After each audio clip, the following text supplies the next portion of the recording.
उद्धव ठाकरेंच्या शिवसेनेतून एक सचिन गेला आणि उद्धव ठाकरेंनी आता दुसऱ्या सचिनच्या हातात पुण्याची मोठी जबाबदारी दिली आहे। सचिन अहिरांच्या पक्ष बदलानंतर रिक्त झालेलं पुणे जिल्हा संपर्क प्रमुख पद आता शिवडीतील निष्ठावंत शिवसैनिक सचिन पडवळ यांच्याकडे देण्यात आलंय।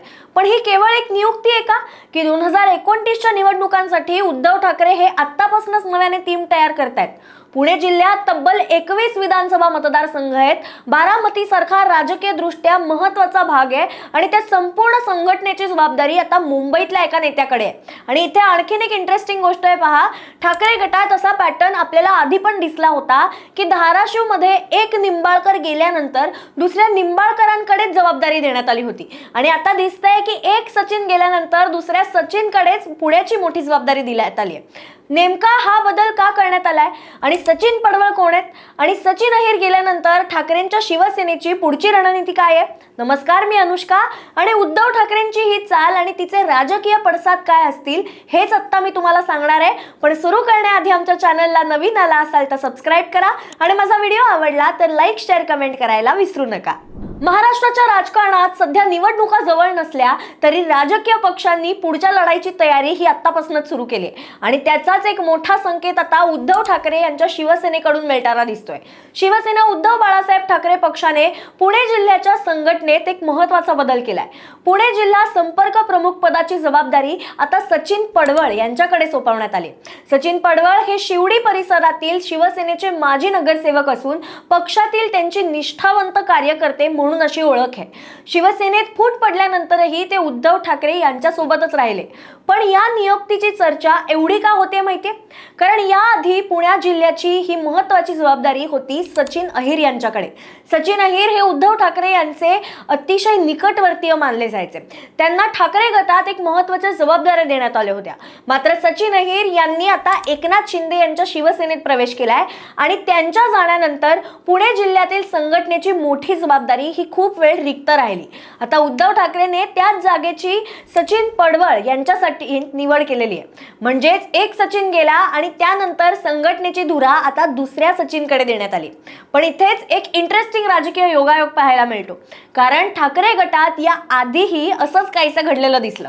धाराशिव मध्ये एक निंबाळकर गेल्यानंतर त्या ठिकाणी जबाबदारी दुसऱ्या निंबाळकरांकडे देण्यात आली आणि आता पुण्यातही एक सचिन गेल्यानंतर दुसऱ्या सचिनकडे मोठी जबाबदारी देण्यात आली। अर्थात हा नावांचा आणि आडनावांचा योगायोग आहे, पण या दोन्ही घटनांमधनं एक राजकीय गोष्ट ही आपल्याला नक्की दिसून येते की पक्षातला एखादा नेता गेला तरी त्याची जागा रिकामी ठेवायची नाही, लगेचच नव्या नेतृत्वाला संधी द्यायची आणि संघटना ही पुढे न्यायची। आता आणखीन एक महत्त्वाचा मुद्दा आहे, सचिन पडवळ यांच्याकडे केवळ पुणे शहराची जबाबदारी नाहीये बरं का, त्यांच्याकडे बारामती सोबतच पुणे जिल्ह्यातील तब्बल 21 विधानसभा मतदारसंघांच्या संघटनेचा समन्वय करण्याची जबाबदारी सोपवण्यात आली। आता विचार करा, पुणे जिल्हा म्हणजे महाराष्ट्रातल्या राजकारणातला एक महत्त्वाचा जिल्हा आहे। इथे शहराचं राजकारण वेगळं आहे, ग्रामीण भागाचं राजकारण वेगळं आहे आणि बारामती सारखा भाग तर राज्याच्या राजकारणात हा कायमच चर्चेत असतो। अशा परिस्थितीत स्थानिक नेते, पदाधिकारी आणि कार्यकर्ते यांच्यात समन्वय ठेवणं आणि विधानसभा मतदारसंघाच्या पक्षाची संघटना मजबूत करणं हे सचिन पडवळ यांच्या समोरची मोठी जबाबदारी असणार आहे। यामागे एक मोठी राजकीय तारीखही आपल्याला दिसते, ती म्हणजे 2029च्या लोकसभा आणि विधानसभा निवडणुका लक्षात घेऊन उद्धव ठाकरे यांच्या पक्षाने संघटनेत बदल सुरू केल्याचं या निर्णयातून आपल्याला दिसतंय। कारण निवडणूक जिंकण्यासाठी केवळ मोठे नेते पुरेसे नसतात, प्रत्येक मतदारसंघात बूथ स्तरापर्यंत कार्यकर्त्यांची टीम हवी, स्थानिक प्रश्न माहिती हवे आणि सगळ्यात महत्त्वाचं म्हणजे पक्षाच्या कार्यकर्त्यांमध्ये सातत्याने संवाद असणं हे खूप गरजेचं असतं। म्हणूनच पुणे जिल्ह्यासारख्या मोठ्या भागाची जबाबदारी आता अत्यंत महत्त्वाची आहे। त्यामुळे पक्ष बदलानंतर संघटनेत निर्माण झालेली पोकळी भरून काढणं आणि नव्या नेतृत्वाला संधी देणं असा दुहेरी उद्देश या नियुक्तीमागे असू शकतो। राजकीय दृष्ट्या पाहिलं तर उद्धव ठाकरे यांच्या समोरचं आव्हानही तितकंच मोठं आहे। शिवसेनेत झालेल्या फुटीनंतर ठाकरे गटाला अनेक ठिकाणी संघटना नव्याने उभी करावी लागली। काही नेते आणि पदाधिकारी शिंदे गटात गेले, त्यामुळे जिथे जिथे संघटनात्मक पोकळी निर्माण झाली तिथे तिथे नवीन चेहरे आणि निष्ठावंत कार्यकर्त्यांना जबाबदारी देण्यावर आता भर दिला जातोय असं काहीसं दिसतंय। आणि पुण्यातही ही नियुक्ती त्याच रणनीतीचा भाग आहे का, अशी चर्चा आता राजकीय वर्तुळात नक्कीच सुरू झाली। विशेष म्हणजे उद्धव ठाकरे यांनी मुंबईतील शिवडी परिसरातून आलेल्या एका नेत्यावर पुणे जिल्ह्यासारख्या मोठ्या भागाची जबाबदारी सोपवली। याचा अर्थ पडवळ यांच्यावर पक्ष नेतृत्वाचा विश्वास किती आहे हे सुद्धा या निर्णयातून आपल्याला दिसून येत आहे। आता खरा प्रश्न असा आहे की सचिन पडवळ यांनी या 21 विधानसभा मतदारसंघांमध्ये संघटना मजबूत करण्यात त्यांना कितपत यश मिळतं, स्थानिक नेत्यांना एकत्र ठेवता येतं का, आणि सचिन अहिरांच्या जाण्यानंतर निर्माण झालेली राजकीय आणि संघटनात्मक जागा ते भरून काढू शकतात का? कारण 2029 अजून दूर असलं तरी राजकारणात ही तयारी शेवटच्या क्षणी सुरू होत नाही।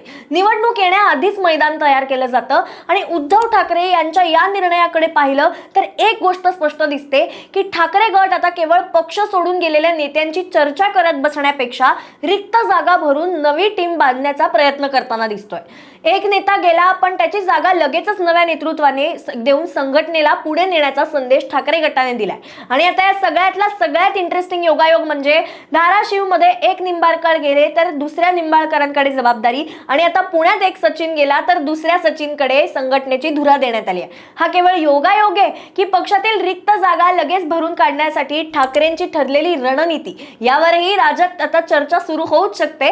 आता 21 विधानसभा मतदारसंघाची ही मोठी जबाबदारी सचिन पडवळ कशी सांभाळतात आणि 2029च्या आधी पुण्यात ठाकरेंची शिवसेना ही किती मजबूत होते हे पाहणं महत्त्वाचं ठरणार आहे। सचिन अहिर पक्ष सोडून जाण्यानंतर सचिन पडवळ हे पुणे जिल्ह्यात ठाकरे गटाची संघटना नव्याने मजबूत करू शकतील का?